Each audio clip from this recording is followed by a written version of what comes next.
Welcome to episode 62 of the Total Hockey Training Podcast.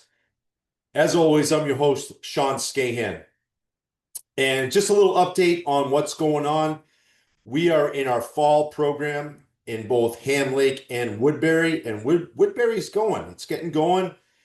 We're a little bit lower on numbers that we thought, but the big picture is I think we're going to be rocking there shortly. So Ham Lake is busy and things are good. Online, Total Hockey Training. We're in our preseason phase, just finished up week one, or in the middle of week one, I should say. And it's going great. And if you want to join that, the link is in the bio.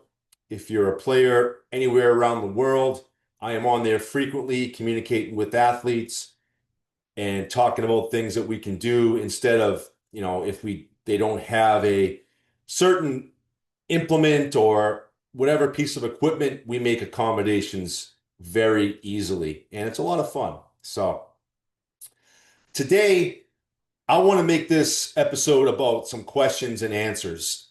And I did one of those Instagram stories posting Ask Me Anything, and I got some questions. Some of them I felt I needed to kind of do in a long form content, and so that's what we're doing today. So without further ado, I want to get into some questions that was asked, and I'll let her rip with the answers. So, okay, first question, speed training in season for hockey players. Now, what I assume is that, of course, speed training on the ice should occur, but I'm talking about speed training off the ice. Now, in the past, I've always kind of been just do the strength training during the season. Don't worry about getting faster off the ice. I actually shied away from doing plyos in season sometimes. But now I think my opinion of that has changed. Yes, sprinting during the season. I did it last year with the youth athletes that I work with twice a week. And I actually saw kids get faster during the season. Now, I actually had a conversation with a well-known college hockey strength and conditioning coach who is kind of experimental with his team, and he was doing sprints twice a week off the ice with the 1080 motion. Now, I don't have access to a 1080 motion, and I'd be interested to see how I would use that during the season with college or professional athletes. And it makes a lot of sense because sprinting entails, we're talking like 1 second to a minute, a second and a half. That's something that, if you think about a set of hang cleans or hang snatches, those take longer. So I don't think there'd be a problem with that. And if you're talking about eliciting the fast twitch capabilities of the muscles, then I think it makes a lot of sense. So I do it with my youth athletes, and if I was in the pro environment still, I would certainly investigate that. And who knows? Like he was talking about, maintaining strength and power and everything else while just doing sprints. Makes you think. And of course, it doesn't mean you just sprint twice a week. That's all you're going to be doing for your off-ice training. There are other considerations to take into account, but I would certainly look into that if I was still in the pro environment. Okay, best hockey player who I've worked with who is still currently playing. That's a great question. And to all due respect to all the great players I've worked with, including, in the past that aren't playing anymore, Hall of Famers, future Hall of Famers, and especially since the Worm's still playing, I got to go with 97 from the Minnesota Wild, Kirill Kaprizov. This guy is insanely good. Very, very talented. He's I would say, minimum top five in the NHL. And I say that with all due respect. He's a great kid. Just his skills are unbelievable. The first time I watched him, I think we were playing the LA Kings when I was working for Minnesota.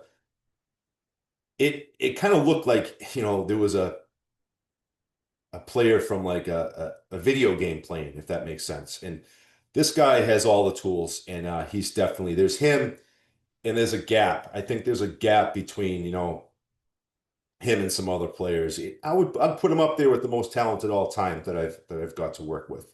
So,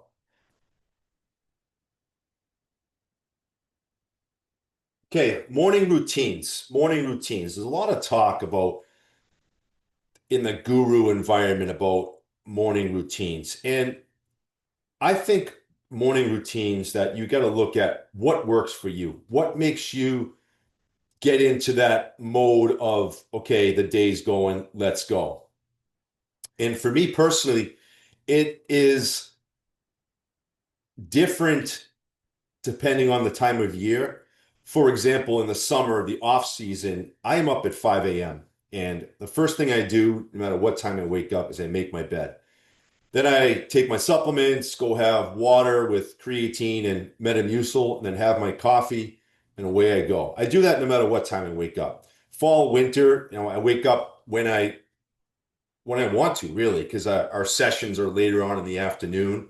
We will have some early morning stuff starting probably in a couple months. But for right now, I get up when I want. And again, I make my bed first. I know that's been written about making your bed first. And I think it kind of gives you this sense of accomplishment first thing in the day. And it actually activates the self-discipline, I think, and just getting things rolling and getting going. So I'm a big believer in it. I don't think it needs to be overanalyzed, but whatever works with you for you and gets you in that get to work mode or whatever it is that you're doing, I think that's important. What am I currently doing for training? That's a great question. I walk daily, sometimes twice a day. I think it's important to kind of get those steps in. I shoot for like a minimum of 12,000 steps now. And sometimes I get 15, sometimes I get 20K, which is great. Strength training, for me personally, this has changed dramatically. I don't do what my athletes do, let's put it that way. And because I turned 50 in a couple of weeks, which is crazy, but I've I've kind of gotten into like looking at I've sometimes I'll scroll TikTok or whatever or Instagram Reels and I'll see clips from Mike Mentzer, Arthur Jones. And I'm intrigued because some of the clips Arthur Jones was talking about when it came to exercise selections made a lot of sense. And some things I don't do with my athletes, including back squats, for example. There's a great clip of him talking about what can go wrong in a back squat. And not many people can perform a back squat correctly. And I agree with him. And Mike Mentzer, too, you kind of, as you get older, you kind of get busier. Like, I don't want to spend 45 minutes to an hour strength training. So I've actually subscribed to his philosophy of one set to failure. And I'm actually doing machine training for some exercise. And I will never do leg extensions with my athletes. But for me, I've done leg extensions now for a little bit of time. I have I still have them, but I have multi-directional meniscus tears in my knees with a little bit of joint pain and arthritis. And I've been doing leg extensions and one set to failure, and my knees feel pretty good. And I don't care. Like, I'm going to do what works for me to help me feel better, and my knees feel better. And yeah, I can recall back in the day, I had some players from the New Jersey Devils who wanted to have a leg extension in the gym. I'm like, no way, blah blah blah. I did get to explain to them why we weren't going to do leg extensions and we're going to do things like split squats or one leg squats, rear foot elevated split squats, and I didn't make sense for me to have a leg extension machine in the weight room. You can't have a team environment and have one machine. It just logistically, it can be a nightmare if you're going to program that exercise. So, but now as I get older, here I am doing leg extensions and subscribing to one set to failure. And my workouts are about 5 to 10 minutes long. So that's what I do. I pretty much walk. I ride the assault bike once in a while, once a week. I get my heart rate up on that, and then I lift. And I like how I feel. I can feel better. I look better. I feel like I'm in better shape now than I was certainly at least 10 years ago, which is awesome as I hit my fifth decade on the earth pretty quickly. Okay. Favorite NHL team. Favorite NHL team right now, I gotta say, is these guys, the Utah Mammoth. And it's funny, I grew up as a big Boston Bruins fan. I love the Bruins, big bad Bruins back in the day. And then I started working in pro sports. I remember a Seinfeld episode where Jerry was talking about rooting for the jerseys. And when I started working professionally in professional sports, that made a lot of sense. You're rooting for the jersey, and I work for two NHL teams, and I realized that there's not many Steve Yzermans left. When I say Steve Yzerman, I'm talking about players who are drafted and play their whole entire career with one organization. There are some, no question. A lot of young guys probably aren't going anywhere from their current organization because they're so talented. But players come and go. Players come and go. They switch teams. They have different or better roles in other teams. I get that 100%.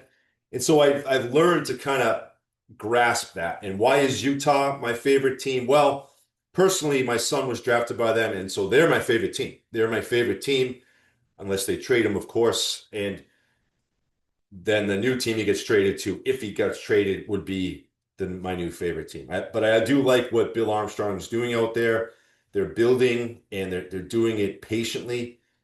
And yeah, that's my favorite team right now. So, anyways, I just wanted to drop that. I wanted to answer those questions, but I decided to do them in long form content.